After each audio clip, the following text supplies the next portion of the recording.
এই ପାର୍ସଲ ପାଇଁ କାହ୍ନା ଆମର ଝଗଡ଼ା। ଭାଇମାନେ ରାମ ରାମ। ଆପଣଙ୍କୁ ପୁଣି ଗୋଟେ ମୋର ନ୍ୟୁ ଭିଡ଼ିଓକୁ ଆପଣମାନଙ୍କୁ ସ୍ୱାଗତ ଜଣାଉଛି। ଆପଣ ଭିଡ଼ିଓଟି ଲାଷ୍ଟ ପାଇଁ ଦେଖନ୍ତୁ। ଆପଣମାନଙ୍କୁ ମୁଁ ଦେଖେଇବି ଆଜି ପାରାଦୀପରେ ଗୋଟେ ବଡ଼ପଡ଼ିଆ ଗୋଟେ ଜାଗା ଅଛି।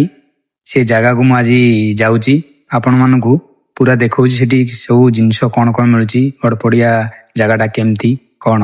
ଯେହେତୁ ଘରକୁ ଆସିଲା ବେଳେ ଟାଙ୍କିରୁ ତେଲ ସରିଯାଇଥିଲା ମୋ ଗାଡ଼ି ଟାଙ୍କିରୁ, ଟାଙ୍କି ଫୁଲ୍ କରାହେଲା।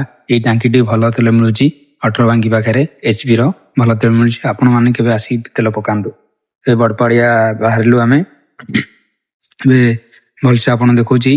ଏଠି ମୋ ଗାଡ଼ିର ଜରି ନଥିଲା, କଭରଟା କିଣିଲି। ଏବେ ବଡ଼ପଡ଼ିଆ ଭିତରୁ ଏଣ୍ଟ୍ରି କଲି। ଏଇଟାକୁ କୁହାଯାଏ ବଡ଼ପଡ଼ିଆ। ଏଇଠି ମାନେ ବହୁତ ପ୍ରକାର ଜିନିଷ ଅଛି। ବହୁତ ବଡ଼ ମାର୍କେଟଟା ବଡ଼ପଡ଼ିଆ, ସେଥିପାଇଁ ନାଁଟା ଦିଆଯାଇଛି ପାରାଦୀପର। ଆପଣମାନେ କେବେ ଆସନ୍ତୁ, ବୁଲିକି ଯାଆନ୍ତୁ। ଜିନିଷ କିଛି କିଣିବା କଥା ଯଦି କିଣିବେ, ସବୁ ଜିନିଷ ମିଳିପାରିବ ଆପଣମାନଙ୍କୁ। ଏଠି ଫଳ ଦୋକାନଟି କିଛି ଫଳ କିଣିଲୁ।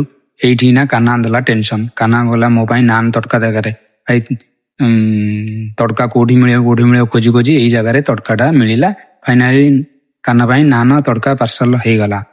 କାହ୍ନା ବି ଖୁସି, ଆମେ ବି ଖୁସି। ଏବେ ରୁମ୍କୁ ରିଟର୍ନ କରୁଛୁ।